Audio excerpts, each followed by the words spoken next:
The first video I watched tonight for Split Page 7 was The Whiteness Project. The Whiteness Project consisted of a group of white people ranging from the ages of 15 all the way up to their late 20s talking about what it was like, what their experience has been like being white in America.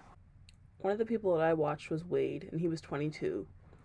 Something that stood out to me was Wade did not like identifying as being a white person because of the evil, messed up things that they have done throughout history. To me, this was kind of sad that he had to feel this way because it wasn't him necessarily that did those things, but however, his white skin still makes it so that he benefits from those things that happened in the past. Something else that Wade said that I also thought was interesting was that all the awful things that he sees happen at work are because of white people.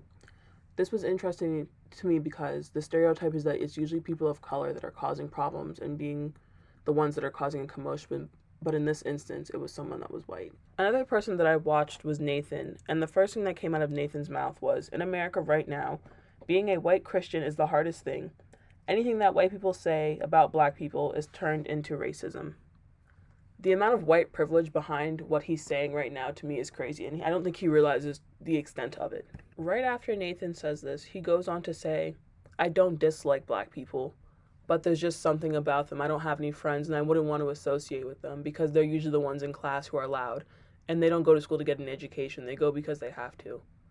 And that's an assumption he's making off of a group of people that he met at school that he probably didn't get along with. Two of the facts from the videos that I thought was interesting was 66% of young white voters trust police officers to treat them fairly versus 46% of young black voters. Personally, for me, when I'm around police officers, I get nervous because the first thing I think about is they're automatically going to think I'm suspicious simply because I'm black. 58% of white millennials believe that discrimination against whites has become as big as a problem as discrimination against people of color. And the fact that 58% of white millennials, people close to my age, think this is so sad because it's probably something that was put into their heads by their own parents. The second video was kind of like a summary of the Whiteness Project, and one of the quotes I put down was, I didn't do anything to you guys, so step off.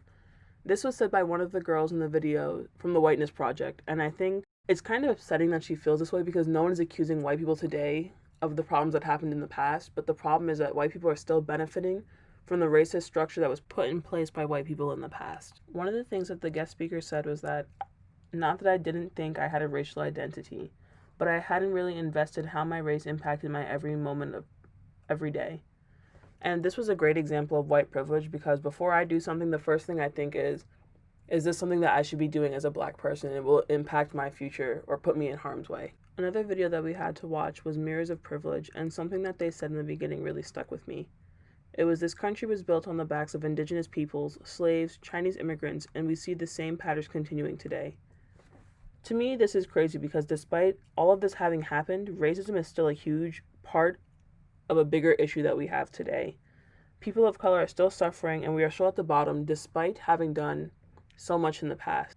Something else that I found important was that another quote was, everyone thought we no longer had racism in America. And then the LA riots happened, and people thought, oh, maybe we still have racism. Not having racism in America was never something that crossed my mind because it's something that people of color experience on a daily basis. Racism has never gotten better in America, and racism has never gone away in America. It's still something that needs to be addressed, and people are too afraid to talk about it because they're afraid that they don't know either what they're talking about or that they're going to hurt someone's feelings or step out of line. One of the women that spoke in the video sat there crying during her interview, and she said, wanting to be proud of my love for my black cousins and still wanting friends and feeling scared that I would lose my friends if I was open about my love for my cousins. I did not feel sorry for her at all because you either need to find better friends or get over yourself and realize that your cousins have it much harder than you do. You being worried about not having friends simply because your cousins are black means that those people were never your friends in the first place. The last assignment for Split Page 7 was the Whiteness Project article. And the first quote that I saw in the article was, you can't even talk about fried chicken and Kool-Aid without wondering if someone's going to get offended. And reading this didn't surprise me because there are so many stereotypes around black people that people still use today, knowing it's a stereotype because they either think it's funny or they think it's not offensive. While the article didn't get too much into detail about it, they said that whites just don't get it. As someone who's half black and half white, I can certainly attest to the truth of that. And something that this made me think of was colorism and how big of a problem it is in the black community. There are so many mixed people who choose to identify as being black because they are half white and half black, meaning they are black, and that black people will consider them not black just because they're of a lighter complexion.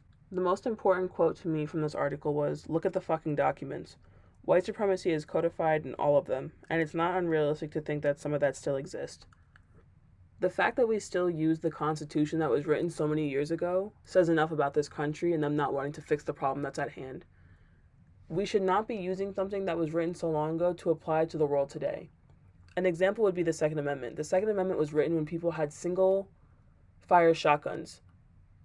Today we have so many more weapons that are so much more advanced that it wouldn't make sense to keep those same laws in place. I think it's time that people realize we need to take a look at these documents and rewrite them to apply to what's happening today. I think it's time white people put their white privilege to use and help people of color fight the bigger problem, which is racism in the United States.